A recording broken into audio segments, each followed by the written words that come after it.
When I was 9 years old, my parents sold me for 1,500 yuan, but the buyer wasn't an unmarried old man or a fool who couldn't find a wife. Instead, it was a young woman wearing high heels and big sunglasses. She claimed to be my aunt, but everyone said she was a fool, a madwoman, not getting married yet still raising someone else's child.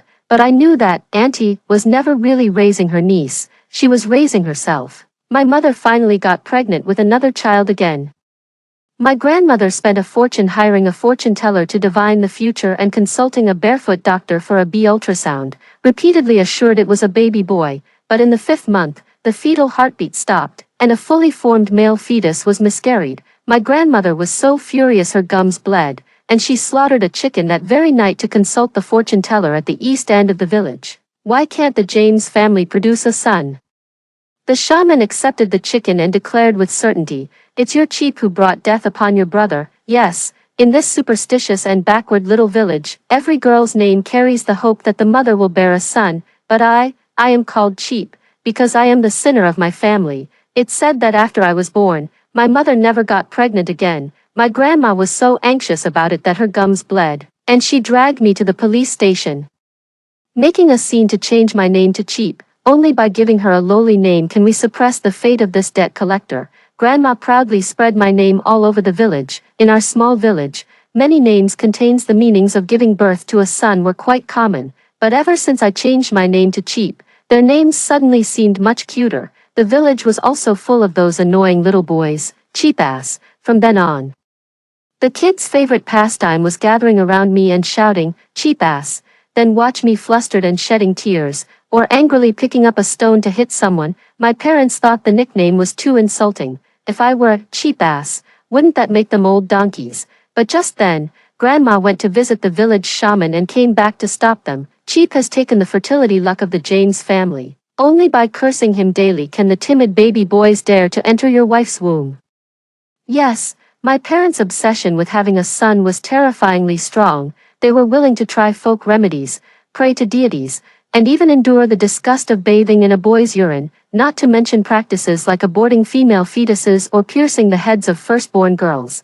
They carried out such acts with ease, but back then, I didn't understand, after going to such lengths for this younger brother. Why did he still die in my mother's womb, you little debt collector, worthless girl?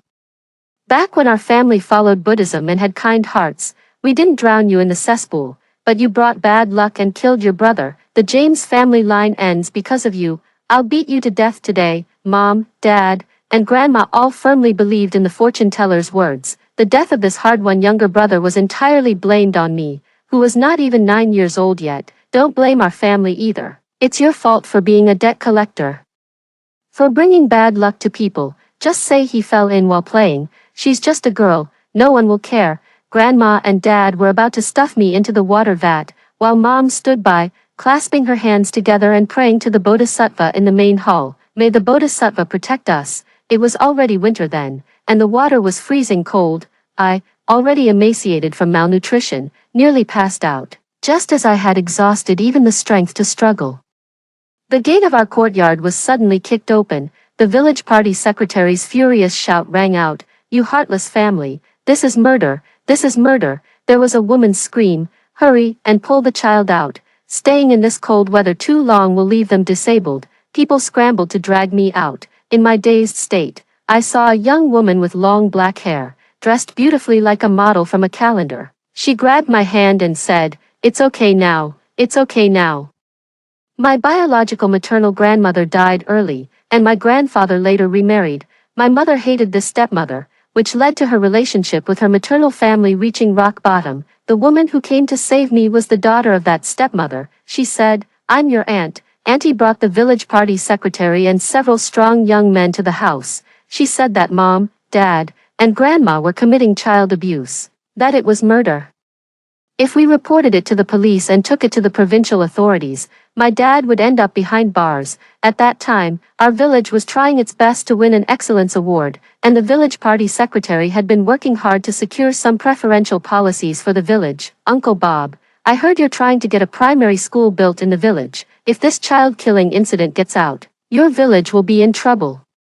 My aunt effortlessly turned the village party secretary into her pawn, and the highly respected old man stomped his feet while scolding my father. In the face of absolute power, even someone as fierce and domineering as my grandmother fell silent. Due to health reasons, I can't have children. Since you don't want this child, you can give them to me. In those days, the average salary was only 3 to 500 yuan. My aunt took out 1500 yuan, saying she wanted to buy me away. My initially doubtful parents and grandmother lost their senses at the sight of that stack of red bills. Over the years, the family had already drained too much of its savings in the effort to have a son. It was chaos then, wrapped in a quilt and huddled in a corner. My mind was filled with the terror of drowning. No one realized, why did this aunt arrive at such a coincidental moment? This aunt, who hadn't been in contact with my mother for years, effortlessly found our home. How did this aunt, whom we'd never met before, know our village was preparing to apply for a school? And how did she know Uncle Bob cared most about these matters? But none of that matters anymore. After that, I left James's house and became my aunt's child. I didn't have much to take with me. The few clothes I had were so thin you could see through them. My aunt just glanced at them and tossed them aside. Before leaving, my mom came out and asked, "How are Mom and Dad doing?" My aunt crossed her arms and turned to look at her own sister. "Dead. They've been dead for years. All the family belongings went to my brother. I'm leaving, sis." I followed her on an overnight train ride to reach this city where the north wind howled. My aunt lived alone in a low-rent apartment in the urban village. The room was tiny but impeccably tidy. When she brought me home, I hesitated at the doorway for a long time. The sofa at home was covered with a cream-colored blanket and had printed throw pillows like those seen only in TV dramas. White lace curtains hung on the windows, paired beautifully with the small potted plants on the windowsill. Clutching the hem of my clothes, I timidly glanced at every detail of the room's decor, utterly enchanted by everything I saw. Just like the little house I used to fantasize about during my school days, Auntie worked quickly, taking me to the bathroom for a thorough scrub before rummaging through the closet to pull out a large bundle of clothes, a little shirt with a bow, a princess dress with lace trim, shiny black leather shoes, all in my size, backpacks, stationery, toys, shoes, snacks. She was like a magician, conjuring up all sorts of wonderful things. She eagerly pushed a pile of items toward me as if presenting treasures, picking up each one to ask, "Do you like this?" I must say, every single one is my favorite color. There were also many novel items that village boys would only get during holidays, things I could only gaze at longingly before, but now they were all pressed into my arms. When someone who hasn't seen light for too long is suddenly wrapped in sunlight, their eyes will uncontrollably shed tears. I love them, I love them. Thank you, Auntie. Were these very expensive? I held these gifts, my voice barely audible. I even stuttered a bit from nervousness. Aunt paused in her search through the presents, setting down a small dress she was holding. She tossed me a tissue.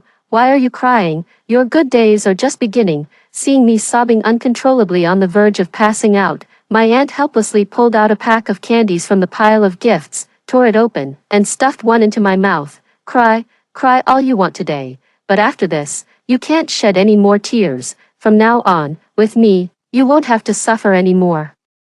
That candy was strange, fragrant at first, slightly bitter, but then it turned sweet and delicious. Auntie said that was called chocolate. After the bitterness, it turned sweet. Auntie took me out to play for several days, letting me experience all those things I had only seen in my dreams. She dressed me up like a little princess from a wealthy family. Her hair was neatly tied up, and the little dress she wore was both comfortable and pretty. She also dressed herself in a stylish and beautiful way, with a dark green thick overcoat that made her look slim and tall. She said, "Let's go change our names." The old one was so bad even a dog wouldn't answer to it. The last time I went to the police station to change my name was a nightmare. The old man, who had spent his whole life farming, dragged me into that room like livestock. With a thick rural accent, she repeated 3 or 4 times, "Change the name, just call her cheap." Others couldn't bear it and pleaded earnestly, "Granny, no one names a girl like that. It sounds so awful when spoken aloud."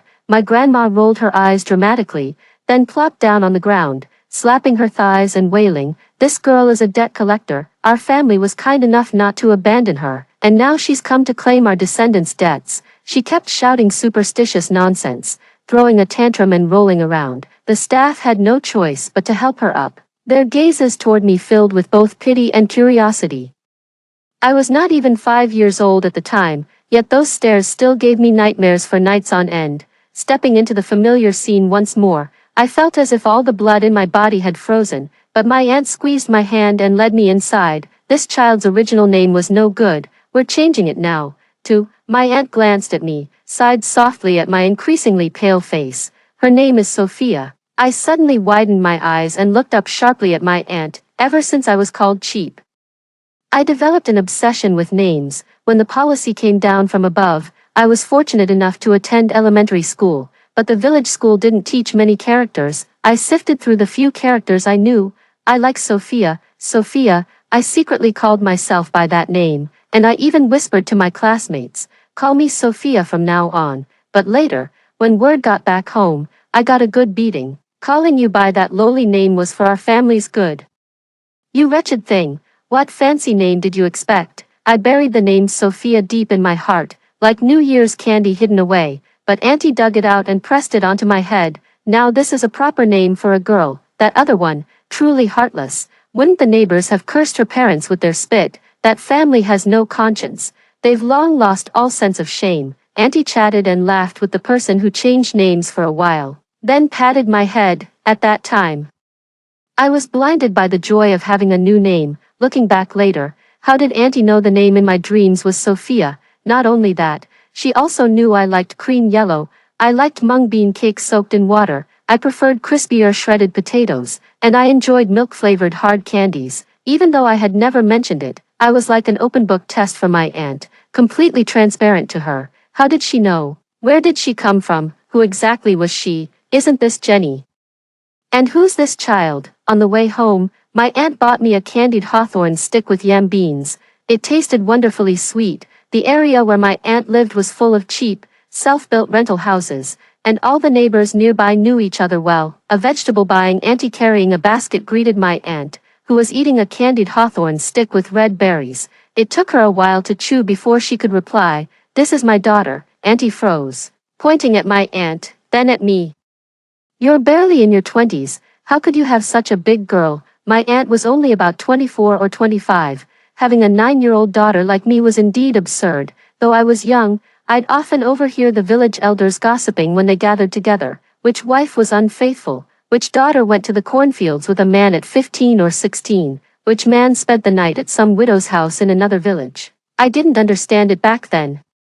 But the old folks huddled together all wore the same terrifyingly mocking expressions on their faces. That barren village, barren in both material and spiritual terms, had nothing better to do than pass the time with such vulgar and obscene gossip. Subconsciously, I feared that Auntie might be gossiped about, so I stepped forward to shield her. No, she's my aunt. The auntie carrying the vegetable basket blinked her somewhat cloudy old eyes. And only then did Auntie reluctantly add, yes, my niece. Her parents are gone, so I took her in to raise her. The aunt gave an understanding, oh, and then bent down with a look of affection, pulling out a small white candy melon to give me. Jenny, this girl loves to joke around. Turns out she's a poor little thing. Have some candy. Whether in the village or the city, these aunties with their vegetable baskets are always the top informants of the gossip network. In just half a day, everyone within a several-mile radius knew, Jenny's niece from West Alley is a poor girl who lost both her parents. That girl isn't married yet, but she's raising a child. It'll be hard to find her a match in the future. That's why they say Jenny has a kind heart. She took in her sister's daughter and treats her like gold. I heard she's even trying to get the child into school. Before I knew it, everyone had taken it for granted that my parents were dead. I wonder if my parents, far away in the village, would sneeze in the middle of the night because of this. When she came home, she asked me, wouldn't it be nice if I were your mother? Young children can't hide their thoughts. After hesitating for a long time, my aunt saw fear in my eyes. Mothers are supposed to be good, but my mother treats me like an enemy. When I was beaten or pricked with needles, the person I should have relied on the most would only kneel and kowtow to the Bodhisattva in the main hall. Then she muttered, may the Bodhisattva bless me and grant me a son for the James family this year. Such beautiful words, yet I couldn't even bring myself to say them. Auntie said nothing, as if she understood me or perhaps recalled some painful memory. If you won't say it, then don't, just pretend you never had that mother. Not long after the name change, My aunt pulled me to the gate of an elementary school on her bicycle. A vermilion stone platform stood there, bearing iron-cast characters, Fuying Elementary School. She tossed the school bag to me, then roughly ruffled my head with her hand. Go to school, I can indulge you in food, fun, and games, but when it comes to studying, if you don't work hard, I'll chase you from the south end of town to the north with a broom. The school in the city is clean and beautiful, with desks and chairs that don't wobble. The walls are painted white, adorned with colorful stickers blooming across them, like a mouse entering a granary for the first time. I was curious about everything but also at a loss. Classmate, what's your name? On the first day of school, I was so nervous I could barely speak. And the girl sitting in front of me was the first to strike up a conversation. Her face was round, slightly dark, with a healthy flush. Just as that humiliating name was about to slip out, I immediately stopped myself and awkwardly continued, Sophia. Instantly, low murmurs of admiration rose all around. That sounds so beautiful, just like a young lady from a drama. Her name sounds so gentle and sweet. Unlike you guys, your hits hurt like hell, Leo, if you keep spouting nonsense. I'll cut you down. They were all very enthusiastic and quickly got along well. The girl who spoke to me smiled gently at me. Hello, my name is Victoria. Victoria became my first friend. She said that as the class monitor, it was her responsibility to help me, the new student, get familiar with the environment. As a child, I wasn't hard to open up, and there were few secrets among kids, Victoria said. Sigh, I'm the only child in my family. I heard our classmate Helen has a younger sister. She's really pretty, and her name is lovely too. It's Bella. Holding my books, I blinked my eyes. When I heard that Victoria was also the only girl in her family, I felt a pang of worry for her. I was afraid that her parents had named her Victoria because they had hoped for a son. After returning home, I mentioned Victoria to my aunt during dinner. She paused mid-chew, her mouth full of food, and mumbled. Because her parents believe in her more than they would in a boy, she really does excel. She's their only precious daughter, the apple of the whole family's eye. My aunt told me that many families here have only one child, whether it's a boy or a girl. They all go to school, get new clothes, eat the same fish and meat. Those who do well in their studies can even go to university in the future, and their families would spare no expense to send them away. That night I couldn't sleep. My mind was filled with the bright and graceful gestures of the girls in my class, and my aunt's light-hearted remark, once you're in college, you'll be like a bird in the sky, soaring with the wind. In the middle of the night, I tiptoed to the living room and opened my backpack. Inside was a small vocabulary test paper, covered with dozens of big red crosses. The coursework in the city was completely different from the pace at the village school, although I was also in 4th grade.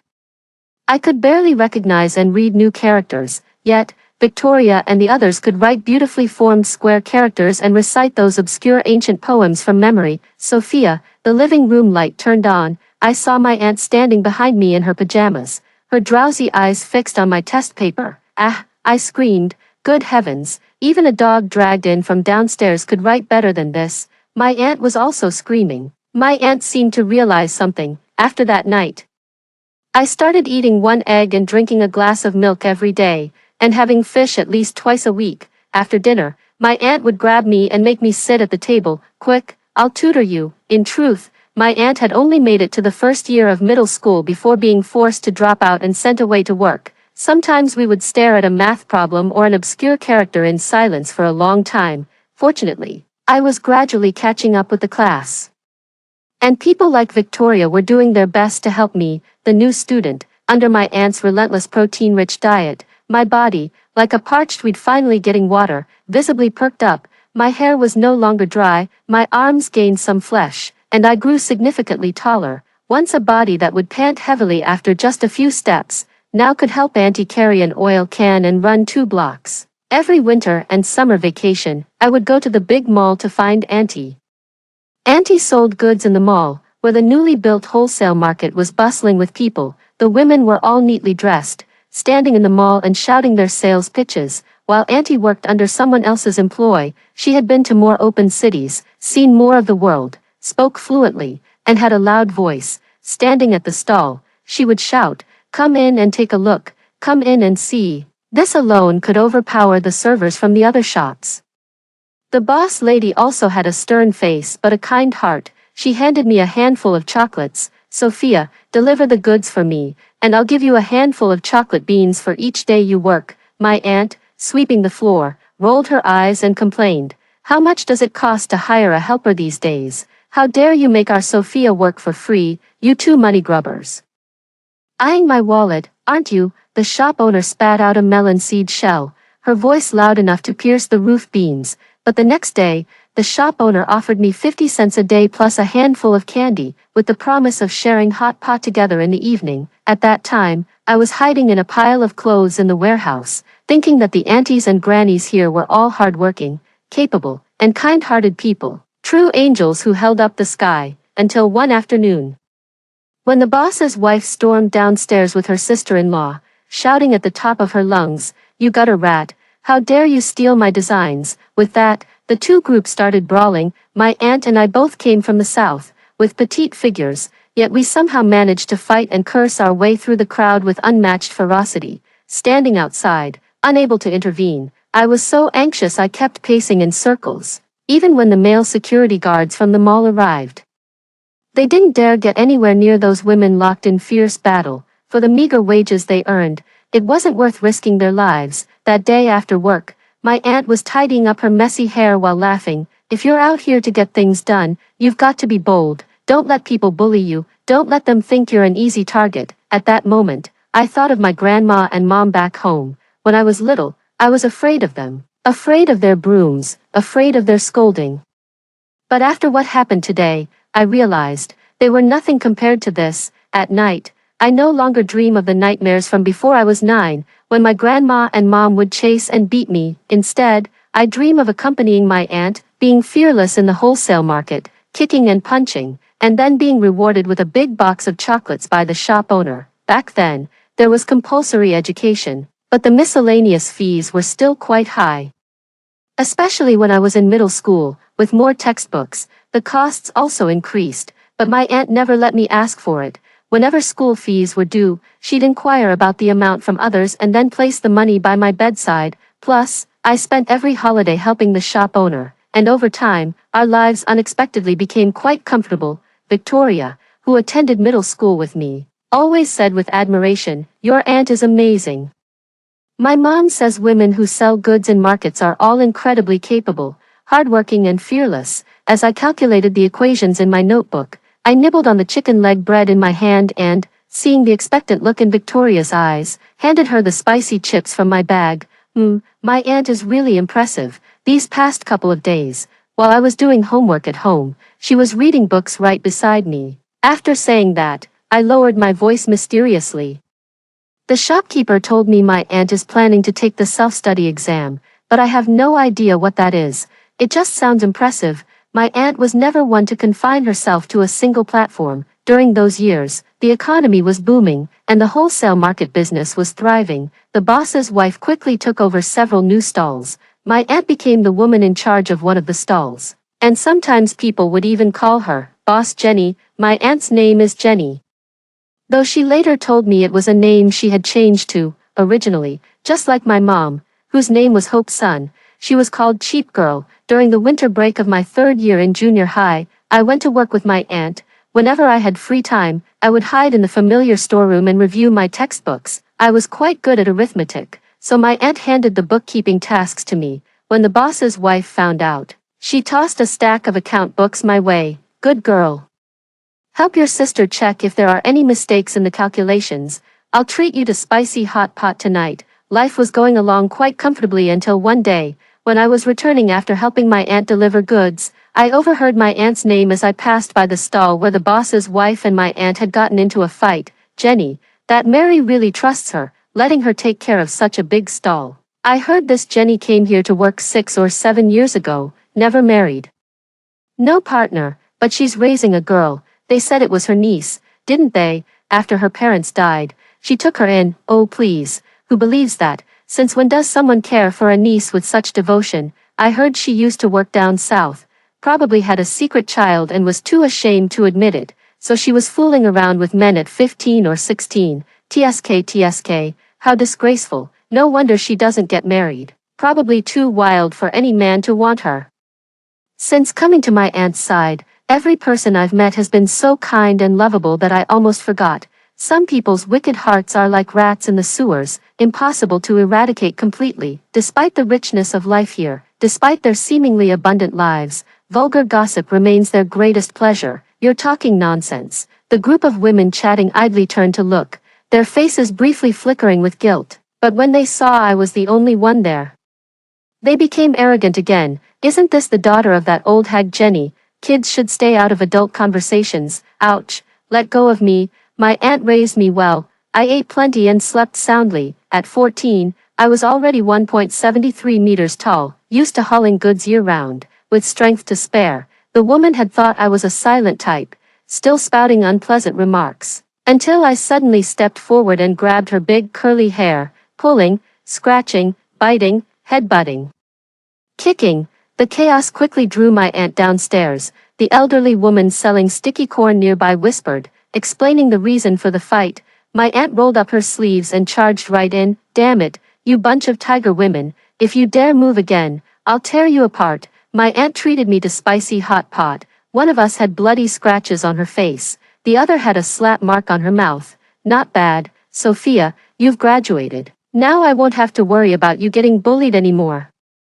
My aunt downed half a bottle of wine by herself. In high spirits, I lowered my head, staring at my torn pant legs that now resembled beggars' rags, still feeling somewhat dazed. I remembered my childhood, those days in the village when people would surround me and call me cheap ass. I didn't dare fight back, afraid I'd get beaten again when I got home. I also recalled when I first came to live with my aunt. Not everyone in class was as kind as Victoria. A few others, noticing I couldn't keep up with the class, would make faces at me or snatch my pencil case, saying, stupid pig, even if we give you a pen, it's useless. I didn't dare tell my aunt, but one Friday she came to pick me up after school. The little boys who had been taunting me didn't notice my aunt's stern expression nearby. Instead, they grabbed my school bag. Aunt didn't say a word until I walked over, then she gave me a push. Go take it back. If you beat him to death, I'll serve your jail time for you. Sophia, I can't always protect you. Next time they call you a stupid pig, you fight back. If I hear them spewing filth from their mouths again, I'll beat you instead. Back then, I still felt wronged. I thought, clearly I was the one being bullied, so why would she hit me instead of them? Until I actually used the advantage of girls developing earlier to pin that foul-mouthed boy to the ground and beat him up, life suddenly became much easier. The timid, withdrawn Sophia who couldn't utter a word under pressure disappeared. In the second semester of 9th grade, my aunt forbade me from going to her stall to find her. Prepare for your high school entrance exam, go home and study, don't waste time coming here. For me, going to high school and going to middle school are not the same weight. Here, high school costs money, tuition and miscellaneous fees add up to several thousand yuan a year. My aunt actually earns quite a bit. The boss lady's stall has always performed well. Go ahead without worry. When you get into high school, I'll give you a gift, okay? My aunt noticed my worry and immediately locked me inside the house. My grades in class were decent. Not top tier, but still among the good students. With a bit more effort, I could even get into the top high school in the provincial capital. Years of living together had taught me to trust my aunt's decisions. I shut myself in my bedroom, hugging the plush teddy bear she had given me, and recited English vocabulary over and over. Ding dong. Back then, every household had those old-fashioned landline phones. I ran out barefoot and picked up the receiver. The next second, a voice that sent chills down my spine came through. Hello, is this cheap? It's Mom, Mother, a word so unfamiliar that I couldn't recall any image associated with it. I didn't make a sound, just heard Mom on the other end of the phone speaking in a hometown accent that had become unfamiliar to me. You're not mistaken, are you? This is her aunt's number. Another voice that terrified me chimed in. A man's voice. Dad, hello, is this Jenny's place? Are you cheap? Give me a straight answer. Cheap, cheap, cheap. The name I had finally managed to shake off was brought up again. I felt like a mouse that had barely managed to turn human, only to be blinded by a demon-revealing mirror. I'm not, I growled under my breath. When my aunt came home in the evening and saw me in low spirits, she mistakenly thought I was worried about my grades. Don't be afraid. Your teacher said you have good grades. If you can't get into No. 1 high school, there's still No. 2 high school. Kids from No. Too, high school can also achieve great things. Over the years, she had grown increasingly bold from mingling with the women in the shopping mall, draping her arm over my shoulder and swaying back and forth. I wanted to say that my parents had called me, but before I could speak, my aunt's PHS rang. Those compact gadgets were all the rage back then. "Hello, this is Jenny." The voice on the other end of the line babbled something incomprehensible. And Auntie threw the chopsticks in her hand onto the floor. "Go to hell, you little bastard. Let me say it again. Her name is Sophia now. If you dare call her cheap one more time, I'll take the train back right now and tear you motherfuckers apart. Fuck your damn marriage. If you want to marry someone off, let your wife do it, or your parents. Cut yourself a hole down there and go marry someone. Don't you dare lay a hand on the child. All these years, I've raised her to be as lovely as a flower, not for you to ruin. Go ahead, sue me in court. The child is mine now. If you so much as lay a finger on her, I'll put a bullet in you." My aunt's voice roared like thunder, shaking the house to its foundations. I could guess who was on the other end of the call. My aunt paced around the room, phone in hand. "Auntie."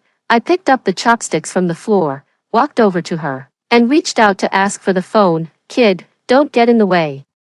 My aunt pushed me aside, but I stretched out my hand again. She hesitated, then handed the PHS phone to me. "Hello, this is Sophia," I said softly. The man on the other end of the line was panting heavily, clearly furious. Just then, someone took the phone and said urgently, "You, Sophia, you're almost 15 now. Finished junior high, right? Do you remember your neighbor's sister? She's the same age as you and got married half a year ago. Your parents have found a good family for you here. You've stayed with your aunt for so many years, don't trouble her anymore." I took a deep breath. "How much did they say they'd give you?" My mother paused. "The bride price, you know. I heard you've been well taken care of all these years, so the bride price is over 10,000. I'll give you 3,000 to start your life together. That family runs a pig farm. They're wealthy. It's just that their son got a bit slow after a fever when he was little. They don't mind you being unlucky for the family. Over 10,000 is already very high." As my mother kept chattering on, I had already guessed. They were out of money. Over the years, they spent too much savings trying to have a son. Now they truly couldn't afford it anymore, so they had to find a way to sell me off. Even when I was 9 years old, they had already sold me once for 1,500. "Fuck off," I said softly. My mom froze on the other end. "What did you say?"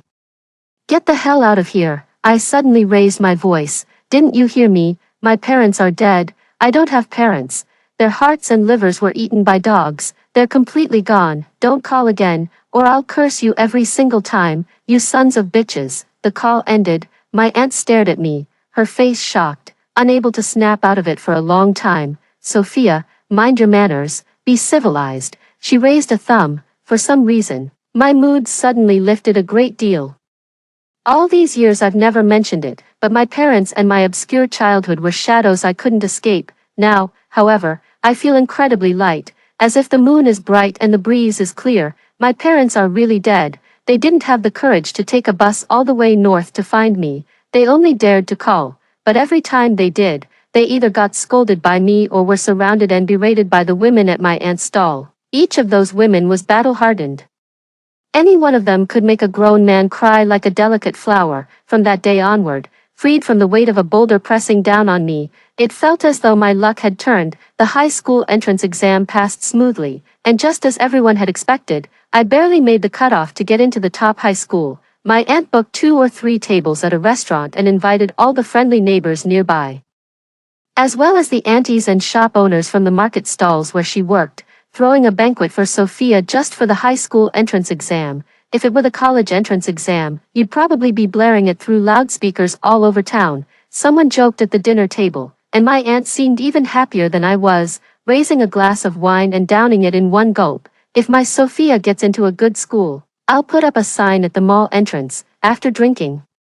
My aunt handed me a large box. She told me it was a gift. Under everyone's curious gazes, I opened the box, and suddenly, a dog's head popped out, yellow back with a white face, its eyes very bright. Waves of delighted voices expressed my happiness for me. "Let's give it a name. When you go to high school in the city and live on campus, the dog and I will keep each other company." My aunt patted my head, smiling warmly. "Bark." I looked into the dog's eyes and fell silent.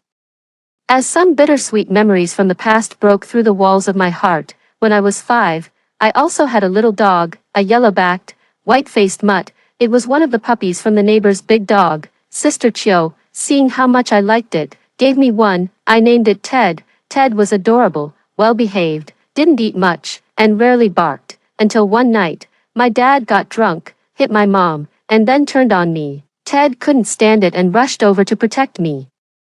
Then my dad kicked him so hard his intestines spilled out. I had almost forgotten most of my childhood memories, but I can't forget how Ted gasped his last breath in my arms, his paws still clutching at my chest. Can we call him Lucky? I suddenly choked up. The name Lucky is good.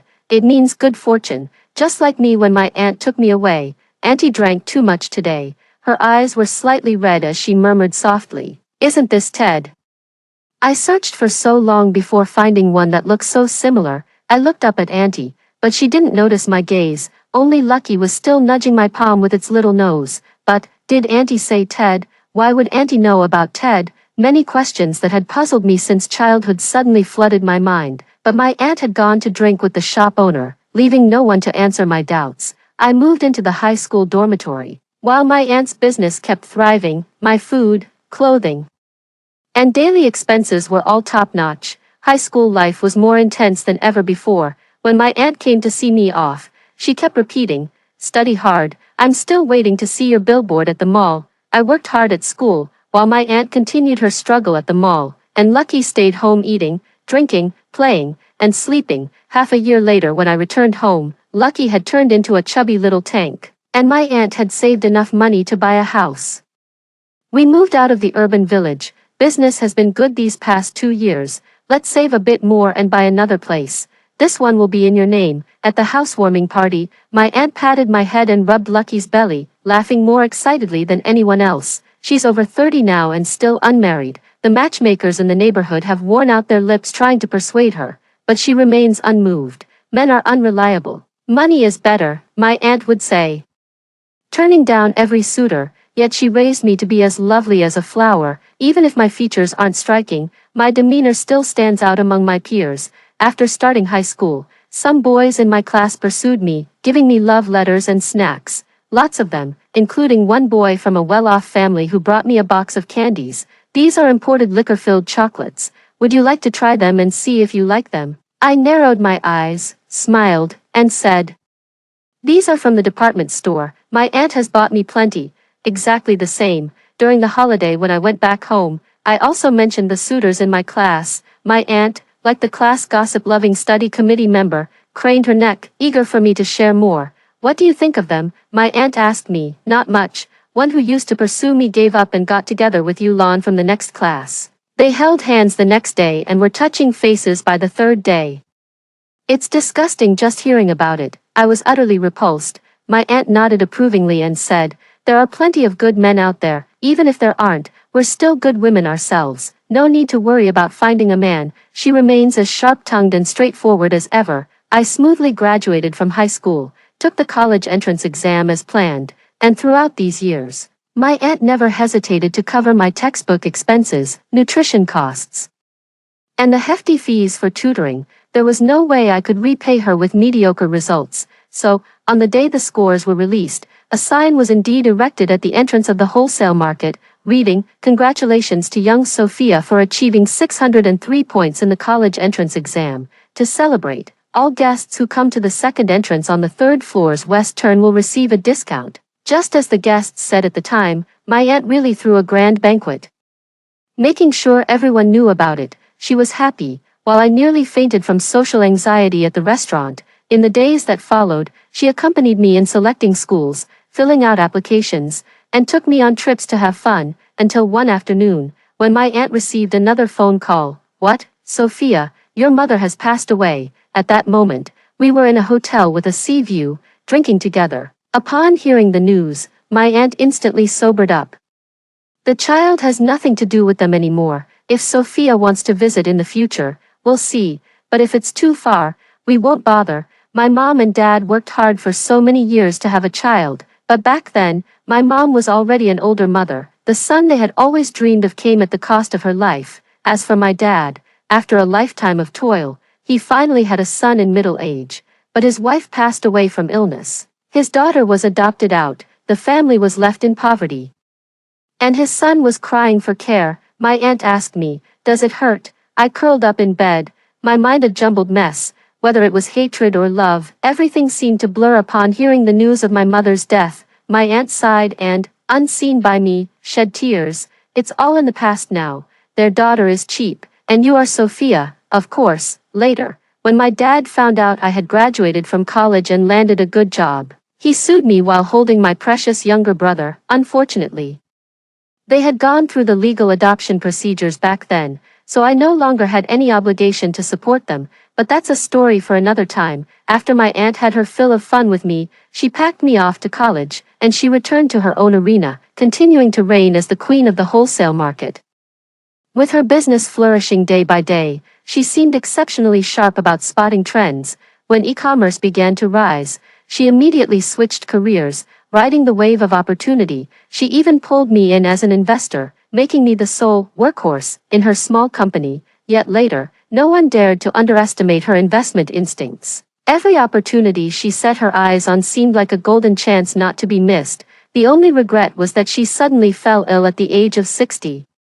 I was already 44 years old at the time, managing her business that had expanded overseas. She was very wealthy, a celebrated local female entrepreneur praised year after year. Someone who had always been so robust suddenly seemed like a withered orchid, nearly lifeless. I was rushing through the hospital when my aunt suddenly spoke. "Take me home, back to the first house. No more treatments for me. I only have 3 days left to live." These words hit me like a hammer, reducing me, a woman long nicknamed Iron Lady, to a sobbing mess. On the sickbed, Auntie looked at me with cloudy eyes that showed not a trace of fear toward death, only pure relief. "Sophia, let me tell you a very strange story, okay? Don't think I'm delirious from illness." I wiped my tears and looked at her as she slowly spoke. "Do you believe that people can be reborn?" If others had heard this, they might have thought my aunt had lost her mind from illness.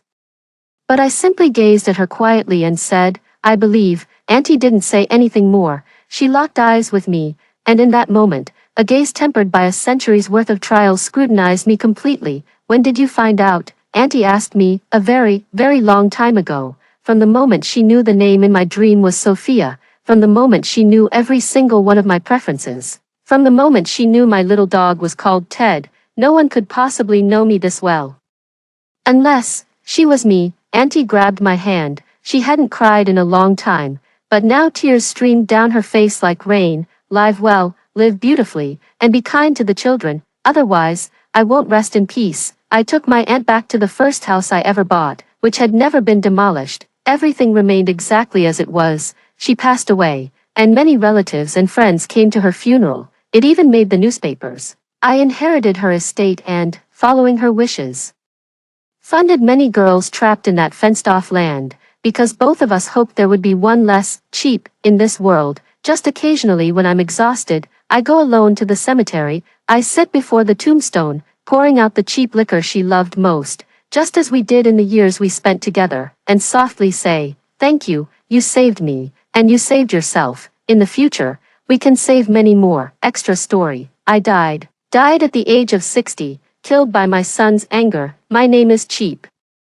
Because of me, my mother couldn't have children, so my father threw me into a water vat in winter. I was frozen so badly that one of my legs became crippled and I lost hearing in one ear. Later, I was raised until I was 15. When my parents heard about a hospital that specialized in treating infertility, they married me off to the son of a butcher. They received a dowry of 10,000 yuan in exchange. The man was a fool, and a madman too. Beating and scolding were my daily bread, but by then, I had already grown numb. After all, my birth family had abandoned me, and my husband's home was hell. I gave birth to 2 children for the butcher's family, both boys, luckier in fate than me, but they, like that madman, enjoy hitting people and even resort to using knives. I am a mother, yet no one respects me. On another winter night, my own son threw a ladle of hot oil at my face because I didn't cook spicy food for him. I lay on the ground wailing, but no one cared about me.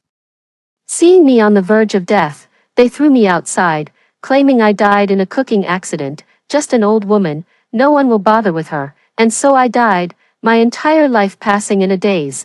Before I died, snow fell from the sky, a vast expanse of white, allowing me to depart with some dignity. Just before I completely blacked out, I heard a voice calling from afar, and a ball of fluffy yellow nestled in the palm of my hand. The voice asked me, "Are you content?" My voice was hoarse from crying as I said, "I can't accept this."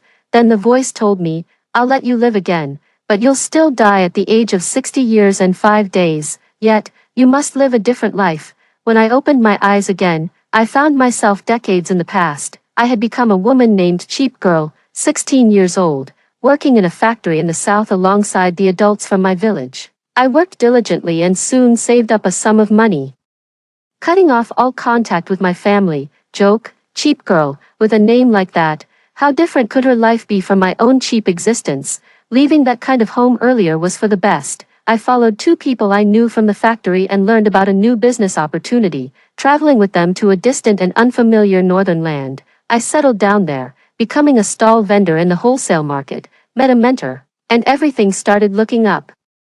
Cheap has taken up the luck of the James family's descendants. Only by being cursed every day can the timid male souls be driven into your wife's womb. Cheap girl, Hope's son, this body turned out to be my mother's half-sister. She lived up to her name, Cheap Girl. While working in the factory, she caught a chill, developed a fever, and actually died from the illness, so I borrowed her body to return my soul. I quickly flipped through the calendar, calculating Cheap's age.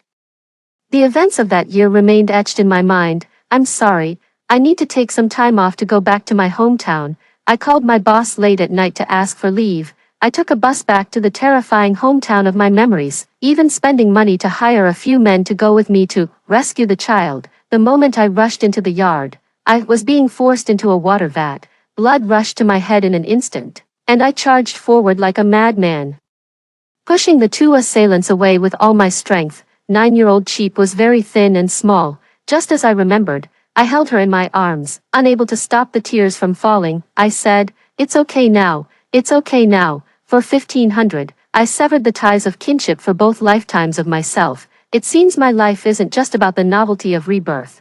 I've actually picked up my past self. I understand her grievances, her humiliations, her sorrows, her pain, so I want a world without Cheap. Only Sophia. I raised my childhood self all over again, watching her grow from a scrawny child into a graceful young woman. She made her family proud. She got into college. She achieved fame and success. She met a good man, and she gave birth to 2 smart and well-behaved children. She will be happy for the rest of her life. So will I, because in this world, there is no disabled old woman who died miserably in the winter snow, no cheap girl who died of illness in the factory. There's one who's been called Amazing Jenny her whole life. There's the charity project Sophia named after me, and there's the smooth path for countless cheap girls to climb out of the mud. I am completely satisfied. After hearing the story above, what are your thoughts? Feel free to share your opinions in the comments section. Looking forward to hearing from you. If you liked this story, don't forget to like it, share it, and subscribe to my channel. See you next time.